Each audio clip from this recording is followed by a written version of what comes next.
Bom dia, paz do Senhor a todos.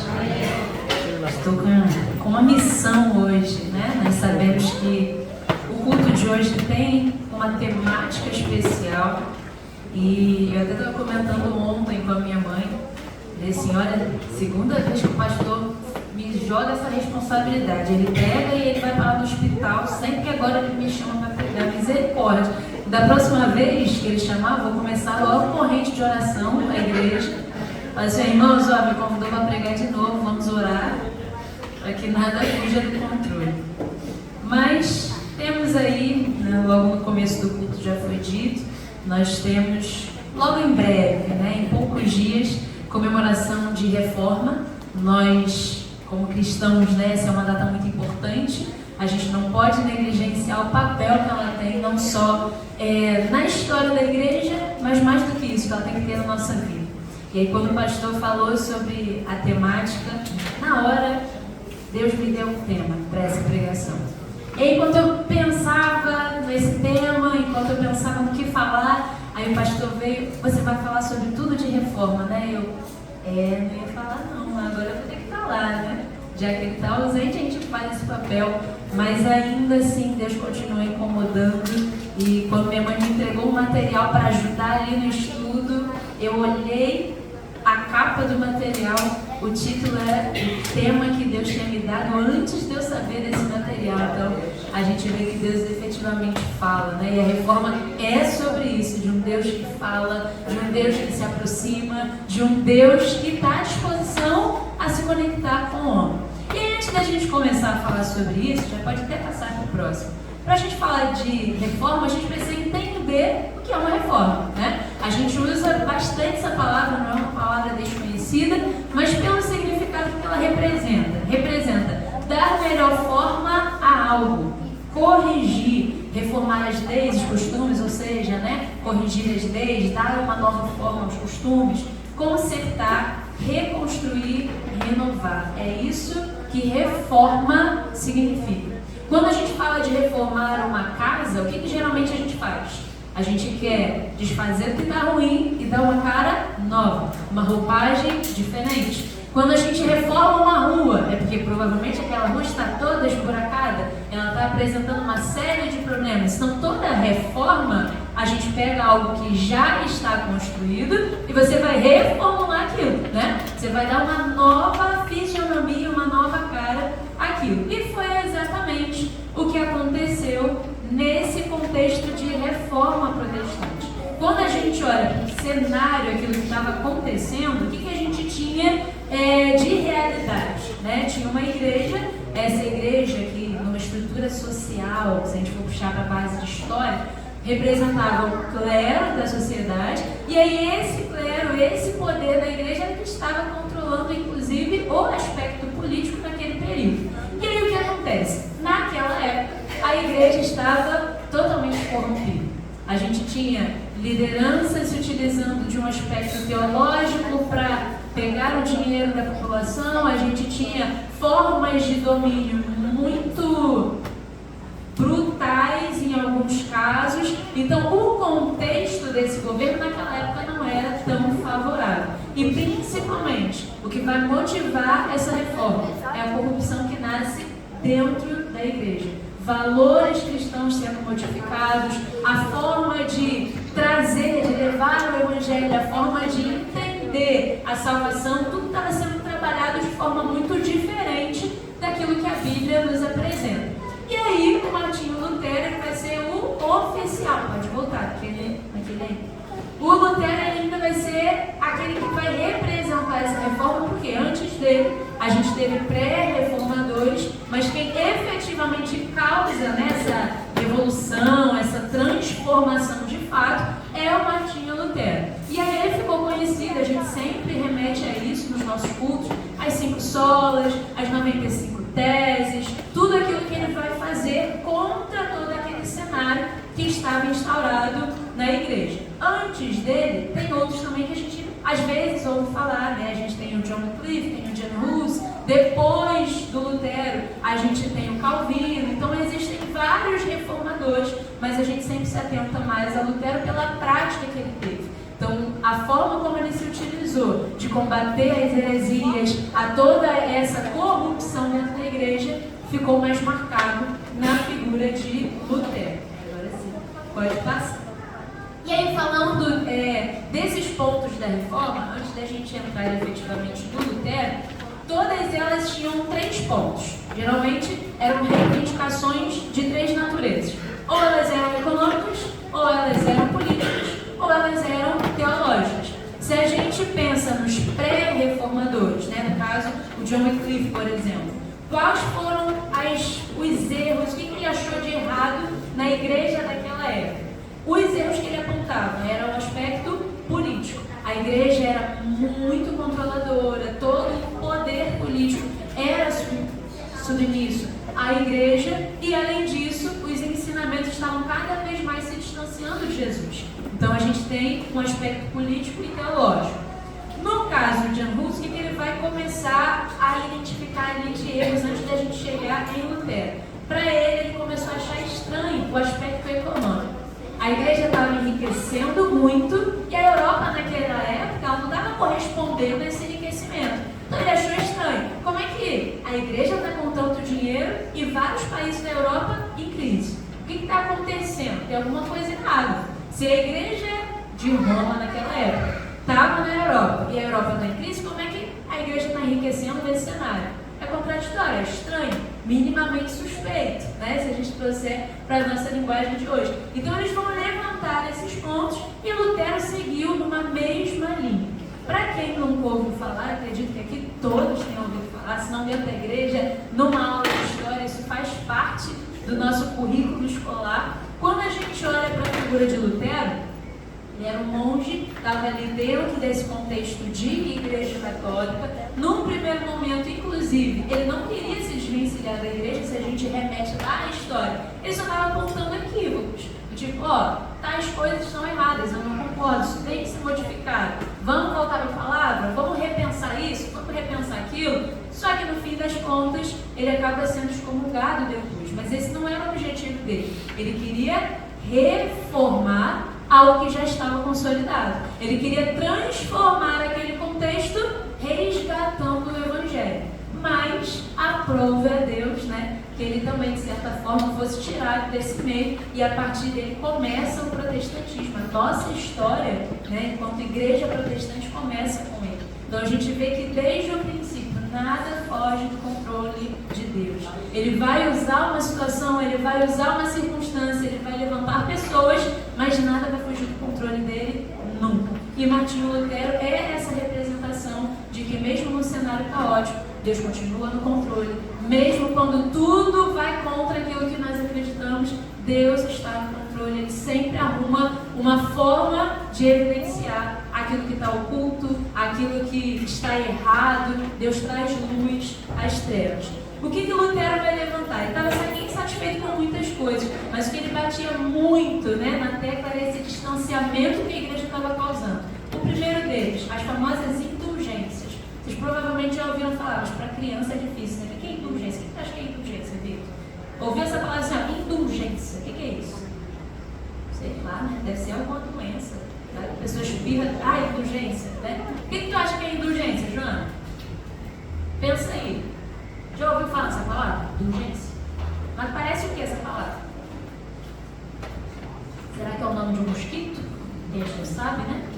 Indulgência não é uma palavra que está muito utilizada no nosso vocabulário, graças a Deus por isso. O que eram essas indulgências? Indulgências era um documento que a Igreja Católica vendia naquela época, uma carta, e essa carta era o meio pelo qual as pessoas naquela época, com muitas aspas, conseguiriam ser limpas de seus pecados. E aí, pesquisando, eu descobri que naquela época existiam 2 tipos de indulgência. E aí, vocês vão imaginar aqui pela descrição que quanto melhor a indulgência, mais cara essa indulgência era. Por isso que o bolsinho da igreja estava cada vez maior naquele período. Aí tinham 2 indulgências. Já que todo mundo peca, para eles como é que funcionava isso? Você pagava a indulgência e aí lá no purgatório, que é onde você vai pagar todas as suas penas, suas penitências, antes de chegar no céu, aí você passava um tempinho ali de acordo com quantidade de pecados que você tinha. Quanto mais pecado, mais tempo no purgatório, quanto menos pecado, menos tempo. E aí a igreja começou a vender esses documentos, essas indulgências. Tinham indulgências parciais, imagine, né? Indulgência parcial é o quê? Mais ou menos, parcialidade não é total, né? É quase metade. Então a pessoa que comprava essa indulgência parcial era a pessoa que reduzia até mais ou menos metade ali a pena dela. Então ela pecou a vida inteira, fez um monte de besteira, comprou indulgência parcial, o tempo dela reduzia mais ou menos ali pela metade no purgatório. O que era ótimo, né? A pessoa não ia ficar presa no purgatório ali por muito tempo, a pena dela diminuía e ela entrava no céu mais rápido. E tinham as indulgências plenárias, que aí essas sim eram as indulgências mais caras. A plenária, ela limpava todo o seu histórico de pecado. Então você pecava, comprava a indulgência plenária, o que acontecia? Acabou, passe livre no purgatório, não precisa nem parar aqui. Green card, passa direto. E aí, obviamente, né, isso mexia com uma questão financeira e isso não tem nada disso ali. E Lutero ele ficou muito incomodado com isso. Como é que as pessoas estão vendendo salvação? Como é que se vende graça? Não se vende graça, né? Não se vende perdão de pecado. Isso não é algo comprável. E aí ele começa a lutar contra isso. Além disso, outras discordâncias também começam a surgir, principalmente em relação a algumas práticas específicas da igreja. Então a gente tem a questão da forma como se era pregado naquele período, né? Muitas vezes a missa feita de costas, muitas vezes uma missa feita em latim, e aí a pessoa que estava ali naquele meio ficava boiando, não sabia o que estava acontecendo, não sabia o que estava sendo pregado, não havia ali nenhuma aproximação do fiel com o que estava acontecendo. E ele foi discordando de tudo isso. E aí, consequentemente, ele vai começar esse processo de reforma. Ele pode passar, Clarinha. Ele vai elaborar um documento que ficou conhecido como 95 Teses. Nesse documento, ele levantava um monte de questões desses desacordos, né, aquilo que eles identificavam de errado que a igreja estava cometendo. E aí, novamente, o objetivo dele com esse documento, embora ele tenha ido lá, sempre que a gente faz a encenação, né, foi lá no castelo, colou as teses. O que ele queria com isso? Que a própria população também acessasse o que estava acontecendo de errado. Como muitas coisas naquela época eram em latim, a gente está falando de Europa, como é que ficava esse entendimento? As pessoas entendiam tudo que estava sendo dito? As pessoas tinham acesso a tudo que a Igreja Católica fazia naquela época? Muita coisa ficava muito distante. Então também é uma forma de popularizar, que ele vai defender de forma muito central nesse documento. A Bíblia é a única referência que a gente tem que ter. E essa Bíblia, ela precisa ser acessível. As pessoas precisam ter acesso a essa palavra e as pessoas precisam entender essa palavra. Então não adianta uma pregação de costas em latim porque a pessoa não está ouvindo. A palavra diz que a fé vem pelo ouvir e vem pelo ouvir a palavra de Deus. Se a pessoa não está entendendo, né, e aí isso me fez muito lembrar o movimento de tradução da Bíblia, que a Camila fez parte, esse é o objetivo central. Como é que os povos vão ouvir se não está na língua deles? É o mesmo contexto. Aqui, as pessoas iam para a igreja e estavam lá, e elas não sabem nem o que está sendo dito. Às vezes, né, a gente até brinca, quando não entende o que a pessoa está falando, está me xingando, eu nem sei. Às vezes, a pessoa estava lá, mas estava confiando que o que estava sendo dito era a palavra de Deus. Ele defendia isso. A Bíblia é o único fundamento cristão, tanto que um dos solas é o quê? Sola Escritura, somente as Escrituras. Além disso, a gente tem a construção desses 5 princípios, né, que ele vai destacar, que são as 5 solas. Todo mundo conhece esses, hein? Sola Fide é o quê? Somente a fé. Sola Escritura, somente a Escritura. Eu fiquei muito boazinha, botei a cola aí para vocês, né, para ter colocado a cola. Solos Christus, somente Cristo. Sola Gratia, somente a graça, e soli Deo Glóris, glória somente a Deus. Então ele estava batendo muito numa tecla contra tudo que a igreja estava fazendo de diferente disso. Já não era mais uma pregação baseada na fé, você tinha que pagar pela sua salvação. Já não era somente Cristo, muitas vezes era para enaltecer o poder eclesiástico, já não era só a escritura, eram outros documentos sendo utilizados, outros livros que até a gente não utiliza na nossa Bíblia. Então a gente tem várias transformações do cenário, que não foi o cenário que Deus criou para si. E aí a gente precisa, com base nisso, né, essa foi uma contextualização que até o pastor pediu para fazer, para a gente entrar no que realmente importa. O que a gente pode aprender disso? A reforma por reforma é só para a gente relembrar, ou a gente precisa aprender alguma coisa com isso? É só para trazer à memória aquilo que nos dá esperança, é só trazer à memória o que Lutero fez, é só a gente ver a encenação, nunca é só sobre isso. A gente todos os anos faz essa recapitulação para quê? Para trazer alguma aplicação para a nossa vida.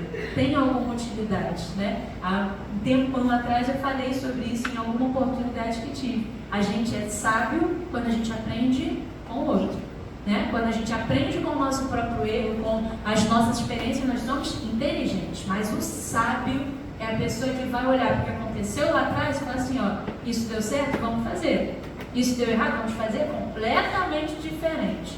E aí, o tema que Deus efetivamente me deu, me trouxe à memória, pode passar, cara. Esse tema aí. Nós precisamos de uma nova reforma. Não adianta a gente falar da reforma no passado. A gente não está vivendo um contexto legal. Se a gente for pegar tudo que estava acontecendo lá atrás, que Lutero identificou na Igreja Católica, a gente tem um agravante hoje. A gente vê tudo isso dentro da Igreja cristã, não é mais na Igreja Católica. A gente vê isso dentro da Igreja cristã, protestante, evangélica. A gente não está precisando de uma reforma? E eu me senti chacoalhada por Deus, porque a gente às vezes se conforma muito, né? De vir para a igreja, a gente presta o nosso culto, a gente faz o que precisa ser feito. E o que mais? Né? E é só isso, a nossa vida se resume a isso. A cumprir o nosso papel de estar aqui, bate ponto, e a gente vê tudo que está acontecendo e a gente não faz nada. Claro que, né, a gente não vai mudar a nossa sociedade de uma hora para outra, a gente não vai reverter tudo isso, mas nós somos agentes transformadores. Deus nos colocou na terra para que nós façamos a diferença. A gente não foi chamado de sal da terra e luz do mundo à toa. Isso tem um propósito. Sal faz a diferença. Luz traz esclarecimento daquilo que não é verdade, daquilo que não está certo. Esse é o nosso papel. Enquanto cristãos, isso efetivamente é o que nós devemos fazer. E agora, eu queria que os irmãos abrissem aí em 2 Timóteo 3. Nós vamos ler dos versículos de 1 ao 5. Alguém pode ler aí, por favor, para vocês darem aquela acordada, né? Sabe, porém, isto, que nos últimos dias sobrevirão tempos trabalhosos, porque haverá homens amantes de si mesmos, avarentos, presunçosos, soberbos, blasfemos, desobedientes a pais e mães, ingratos, profanos, sem afeto natural, irreconciliáveis, caluniadores, intemperantes, cruéis, sem amor para com os bons, traidores, obstinados, orgulhosos, mais amigos dos deleites do que amigos de Deus, tendo aparência de piedade, mas negando a eficácia dela. Destes, afasta-te. Alguém com certeza conhece pelo menos 3 desses. Pelo menos. Eu estou sendo muito boazinha considerando 3. A gente conhece todos. E a gente vê dentro da igreja muitos desses. Um exemplo do porquê nós precisamos de uma reforma nos nossos dias. Isso aí está sendo dito, né, para os últimos dias, e nós estamos vivendo os últimos dias. É algo que nós precisamos nos atentar. A tendência, né, eu lembro que uma vez, uma testemunha de Jeová, ela me pegou num dia que eu estava muito legal. Ela me falou, me perguntou, você acha que o mundo vai melhorar em algum dia? Eu estava indo para a escola, sábado de manhã. Eu estava no português de agora, né? Poucas ideias. Para que não? Aí quando ela me perguntou isso, meu ônibus vinha, eu falei, não, vai piorar, vai ficar cada dia pior, a coisa vai ficar feia, dei sinal pro ônibus e entrei. Embora eu estivesse muito mal-humorada, a gente sabe que essa é a verdade, né? A tendência não são as coisas simplificarem, ficarem mais bonitas, coloridas. Muito pelo contrário, vai apertar cada vez mais. E a gente precisa corresponder a esses apertos que Deus vai dar cada vez mais. nós precisamos de uma nova reforma. Agora, Mateus 24, versículos 4 e 5. Outra pessoa para fazer a leitura para nós, por favor. Jesus respondendo, disse-lhes: acautelai-vos que ninguém vos engane, porque muitos virão em meu nome dizendo: eu sou Cristo, e enganarão a muitos. Outra coisa que nós estamos vendo muito acontecer. Usa o nome de Deus, diz que foi Deus que falou, diz que a mensagem veio diretamente de Deus para a vida da pessoa, diz que tal objetinho teve a unção do não sei o que a pessoa precisa comprar. Olha só, a pessoa precisa comprar um objetinho que veio de não sei aonde, do irmão não sei quem, do suor abençoado. Não parece indulgência? É a mesma coisa, só não é a palavra indulgência, mas a ideia é a mesma. De novo, é o quê? É o dinheiro do fiel indo embora. E a Bíblia não diz nada disso. E aí, qual é o nosso papel? Né? A gente ainda vai ter a última leitura. Mas qual é o nosso papel mediante a isso? É analisar. A gente não pode ser uma esponja. Eu falo isso para os jovens na escola dominical o tempo todo. Eles devem estar cansados de ouvir. A gente não pode ser uma esponja. A esponja, ela absorve o que tem de bom e o que tem de ruim. A gente não pode ser isso. A gente tem que discernir aquilo que a gente está ouvindo, aquilo que a gente está aprendendo. Se vem de Deus, amém. Se não vem de Deus, desamém. Sai para lá, né? Afasta, porque aquilo não pode servir para a minha vida. E por último, Mateus 24, versículos 23 e 24. Outro irmão, por favor. Então, se alguém vos disser: eis que o Cristo está aqui ou ali, não lhe deis crédito. Porque surgirão falsos cristos e falsos profetas, e farão tão grandes sinais e prodígios que, se possível fora, enganariam até os escolhidos. Isso não só no cenário de Jesus, mas hoje também. A gente vê as mesmas coisas acontecendo, né? Se a gente pega o exemplo lá do Antigo Testamento, quando Moisés vai no palácio, não tinha uma galera que estava fazendo uns negócios meio estranhos também, assim, umas ações um tanto sobrenaturais também? Força maligna também age de forma sobrenatural.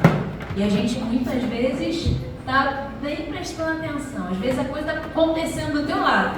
Você está viajando, achando que não tem nada a ver. O mundo espiritual, ele não é brincadeira. Nós sabemos disso, mas a gente precisa se atentar a isso dentro dos nossos espaços. E aí, quando a gente olha para a Escritura, selecionei 3, mas teriam outros ainda, que a gente poderia usar de exemplos, de que quando a gente olha para o nosso quadro, para a nossa realidade, pode passar para o próximo, a gente tem um cenário assim.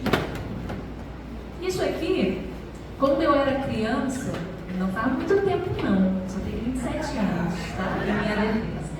Não faz muito tempo. Isso aqui, na época que eu era criança, era algo muito distante da realidade. As pessoas achavam que se fosse acontecer, eu teria uns 40, quando isso, ou mais, né? Quando isso fosse chegar dentro do espaço da igreja. Nada disso está acontecendo no futuro. Todas essas, e aí quem me conhece sabe que eu sou chata, eu não pego coisas de qualquer lugar, eu sempre pesquiso antes. Não são informações que vocês vão encontrar por aí disseminando fake news, são dados reais. Inclusive, tanto o autor do estudo bíblico, né, da Bíblia, inclusive, é o mesmo que vai produzir o material que vocês estão vendo logo do lado, que é o mesmo que produz Escola Bíblica Dominical Inclusiva. Não é nada mentira, são documentos reais, são coisas que existem. Inclusive, né, até comentava o Gabriel quando estava vindo para cá, eu tentei ocultar ao máximo os autores, mas tem alguns que são tão escancarados que a gente tenta e não consegue muito. Mas a gente tem essas teologias entrando dentro do nosso espaço. É teologia inclusiva dentro da igreja. Se os irmãos pesquisarem, tem muito documentário sobre isso e da forma como é feita. Se nós, eu estou jogando para fora, estou falando da gente, se colocam a gente dentro de uma igreja dessa, sem nenhum rótulo, sem nenhuma placa, sem nada, a gente vai achar que é uma igreja comum a nossa, parecida com a nossa. A liturgia é muito parecida, as mensagens são para parecidas, com muitos acréscimos, muitas retiradas. Tem gente chorando, se derramando. É muito parecido, mas não é. Tem gente falando em línguas, né? Mas não é. E aí, quando a gente olha para isso, ai, mas, poxa, Deus está lá. Deus tem muita misericórdia de quem está lá, porque quem está lá está buscando a presença dele. É só isso, né? Acho que se a gente tentar entender quem está lá está se derramando daquele jeito, porque existe, e a gente sabe disso, existe um vazio na humanidade que só Cristo preenche. As pessoas estão indo para lá porque elas estão achando que vão encontrar nesses espaços. E aí se derrama, chora. Os documentários mostram muito isso. As pessoas chorando e se derramando. E, ai, como eu precisava dessa mensagem. Às vezes você escuta, se você só ouvir a voz, você acha que é uma pessoa dentro de uma igreja cristã como a nossa, evangélica como a nossa. Ali embaixo o material, né, para quem não consegue ler. É uma série de livros, chama Conhecimento e Graça, lições bíblicas, no caso, para serem usadas também como material de escola dominical. E o texto é Introdução à Teologia Inclusiva, Bíblia e Homoafetividade, porque Deus não faz exceção de pessoas, Atos 10:34. Está escrito logo na capa. A pessoa pega o versículo e pá! Até um cristão olha e fala, agora eu vou ler, né? Deus não faz exceção de pessoas. Quem tira contexto, né? Que tira um trecho, cria contexto. A verdade é essa, né? O slogan de uma delas, a verdade gera liberdade, nos leva para a eternidade. É uma falsa liberdade, né? Uma liberdade que te submete ainda assim ao seu pecado, à sua carne, à sua natureza, não é liberdade. Ainda assim é escravidão. O mundo acha que é liberdade, mas a liberdade quem traz é efetivamente em Cristo. Outras muitas teologias que a gente tem visto, né? Teologia do coaching. Deus não te fez para sofrer. Você foi escolhido para ser um vencedor. Você foi escolhido para assumir papel de liderança. Nem todo mundo que está na terra vai ser líder. Imagina que caos se Deus tivesse escolhido todos nós para sermos representantes, para serem sei lá, líderes, para sermos, enfim, posições de destaque. Mas se Deus escolhessem todos para ser ricos, né? Como é que seria esse mundo? Eu imagino que seria caótico, né? Deus conhece o nosso coração, Ele sabe da nossa intencionalidade, Ele sabe da nossa tendência ao pecado. Imagina, todo mundo por cima. Não daria certo, essa não é uma teologia. O mundo, né, vai pregar isso, mas a gente vai abrir a palavra do próprio Cristo sendo escoteado, morto até a morte, né? Agredido e sofrendo até a morte. A gente vai abrir a mesma Bíblia, a gente vai encontrar que o próprio Jesus vai dizer que no mundo tereis aflições, mas mesmo assim continua, tem de bom ânimo, porque Ele venceu o mundo, né? Quem quer ser o primeiro, que seja o último, o maior, que seja o menor. A lógica do reino de Deus é completamente inversa. Não tem nada a ver com isso que tem sido pregado. E outra, prosperidade, teologia da prosperidade. Porque a pobreza existe, a culpa é de Deus. A culpa não é de Deus, a culpa da pobreza existir é nossa. Deus deu o mundo para nós administrarmos. Se existe a violência do jeito que existe, se existe ruindade na rua do jeito que existe, se existe desigualdade do jeito que existe, se existe um monte de coisa errada, a culpa não é de Deus não, a culpa é nossa. Mas de novo, nada foge do controle de Deus e da permissão de Deus. Deus vai permitir. Não deu o mundo para nós administrarmos? Ele vai permitir que aconteça? Sim. Ele vai permitir que a gente tente e esteja tendo que lidar com crises financeiras? Sim. Ele vai ter que permitir que a gente tenha que lidar com governantes que nós não concordamos? Nós participamos de um governo que é uma democracia. Você vota, a maioria escolhe, e quem não concorda tem que fazer o quê? Orar muito a Deus, pedir graça e misericórdia, e pronto, a gente segue a nossa vida. O mundo foi entregue na nossa mão para que a gente cuide, e nós não temos feito um bom cuidado, um bom gerenciamento. O que a gente está fazendo? Colhendo frutos. Eu, né, como geógrafo, eu vejo muito a parte ambiental. Eu adoro essas coisas. Quando eu vejo terremoto, tsunami, até falei esses dias em casa, como eu queria ir para o Japão ver um terremoto, passar por um terremoto, porque no Japão é outro nível, né? É seguro. Para passar por um terremoto no Japão, você vai sobreviver. As chances de morrer são pequeniníssimas. Ele tem esse objetivo. Se Deus der vida e sanidade. Mas quando a gente vê o meio ambiente sofrendo desse jeito, tem nada de Deus pesando na mão da natureza, não. É falta de administração nossa. É ganância humana, é desespero de que tudo tem que ser desse jeito, do nosso jeito. E o meio ambiente, o que a gente está vivendo, essa coisa de necessidade de prosperar, essas questões climáticas, tudo isso, tudo culpa nossa. Deus permite, está debaixo da ação permissiva de Deus, da provisão de Deus, mas é responsabilidade nossa. E aí, a gente precisa resgatar alguns princípios dessa reforma do passado para aplicar nessa realidade que a gente tem hoje. Que princípios são esses? Primeiro, há um só Deus e um só mediador entre Deus e a humanidade, homem, Cristo Jesus. Está lá em 1 Timóteo 2,5. Não tem indulgência, não tem água santa, não tem paninho, não sei das quantas. É Cristo. Se não for Cristo, se não for graça, não tem. Você pode tentar achar qualquer coisa, não vai acontecer. A salvação vem somente por Cristo. E Ele é o único que pode fazer essa mediação. Ele é o único que pode estabelecer esse contato nosso com Deus. Não é por mais autoridade que o pastor tem, né? E muitas vezes é usado com essa finalidade de trazer uma mensagem, até um profeta, a gente estava estudando isso há pouco tempo lá em cima, de ser usado por Deus para trazer uma mensagem. Quem vai efetivamente nos conectar a Deus é Cristo.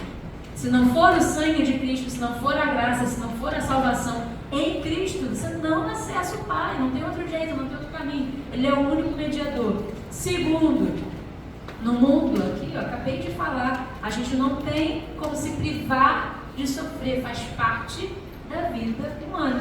E é o próprio Jesus dizendo, disse ele à multidão, se alguém quer ser meu seguidor, negue a si mesmo, tome diariamente a sua cruz e siga-me. A gente não está isento de problema, a gente não está isento de dificuldades. O que Jesus está dizendo? Inclusive, se você quiser me seguir, aí que o negócio dá 0,5 de dificuldade. Você vai ter que pegar a sua cruz e vai ter que me seguir.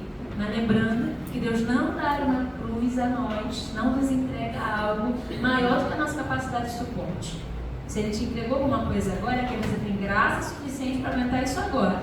No futuro, aí Ele vai derramar mais graça para que a gente suporte coisas ainda maiores, fardos ainda mais pesados. Terceiro, eu lhes darei um novo coração e colocarei em vocês um novo espírito. Removerei seu coração de pedra e lhes darei um coração de carne. Por que eu coloquei esse texto? Porque a gente muitas vezes usa isso de pretexto para não pregar. Fulano, é impossível, não, duro, coração difícil. Mas para Deus não tem causa possível. Ele pega esse coração de pedra, Ele vai transformar no coração de carne, sensível, um coração que pode ouvir, um coração que pode ser transformado, um coração que pode ser mudado. A gente não tem que dizer o que Deus pode e o que não pode fazer, Ele pode tudo. E aí, cabe a nós o quê? Descansar. É impossível nos meus olhos, para Deus não é. Deus pega esse coração de pedra, transforma no coração de carne. Essa pessoa precisa do Senhor e Ele nos ouve e, se for da vontade, Ele traz para a sua presença. E para a gente fechar, uma última sequência de solas. Aí esses eu escolhi com base nos solas. Se é somente a Escritura, vamos nos voltar à Escritura para a gente causar uma nova reforma no nosso meio. Primeiro, Efésios 2,8. Vocês são salvos pela graça por meio da fé. Isso não vem de vocês. Botei de todas as versões a NVT.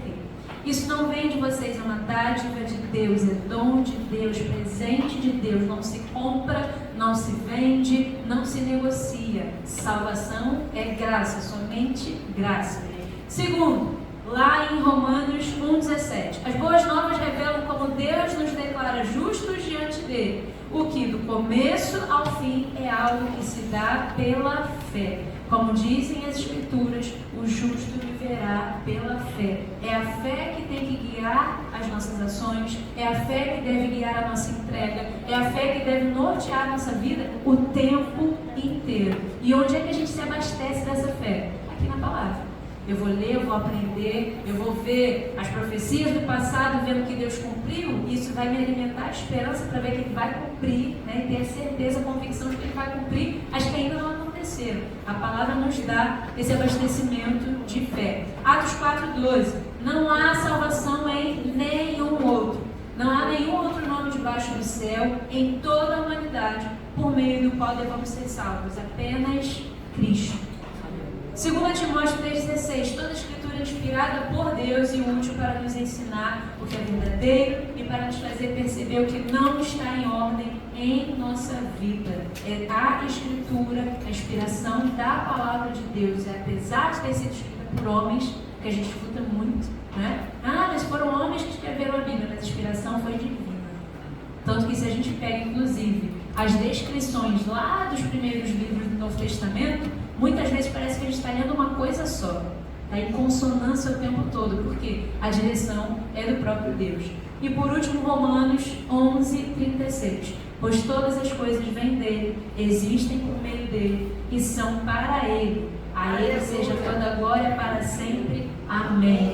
Nós precisamos de uma nova reforma, nós precisamos nos atentar ao que aconteceu no passado, e isso, de novo, não vai nos isentar de passar por desafios. Se a gente continua a história, o que aconteceu depois de Lutero com a reforma, teve muita coisa ruim, teve muita gente morta por não concordar com o que estava acontecendo.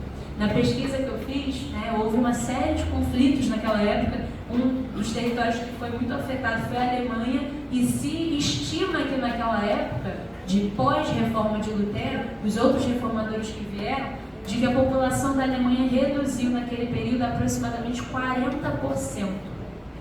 Imagina você ter uma população, 40% da população sendo dizimada por não concordar com o que estava acontecendo naquela época.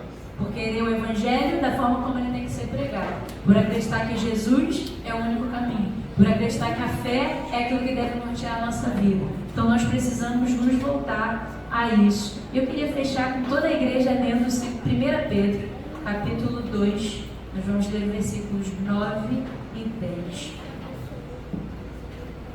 1 Pedro 2, versículos 9 e 10. Nós vamos ler todos juntos.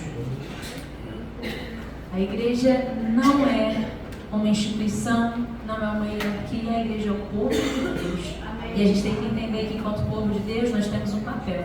E esse papel é seguir na contramão do mundo. Vamos lá. 3, 2, 1.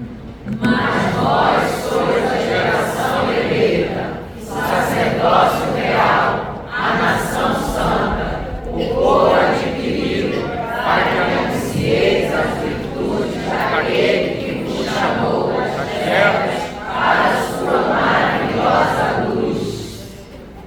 Vós que em outro tempo não eres povo, mas agora sois povo de Deus, que não tinha alcançado misericórdia, mas agora alcançaste misericórdia. E é essa misericórdia que nos alcançou. Nós precisamos resgatar para reformar o nosso meio, para trazer esperança a quem verdadeiramente precisa. Porque apesar de todas essas teologias que têm surgindo, no fundo, a gente precisa olhar para um ser humano. São pessoas que precisam muito da graça e da misericórdia de Deus. E nós que somos revestidos dessa graça e dessa misericórdia, precisamos levar essa palavra. Também agradeço a oportunidade.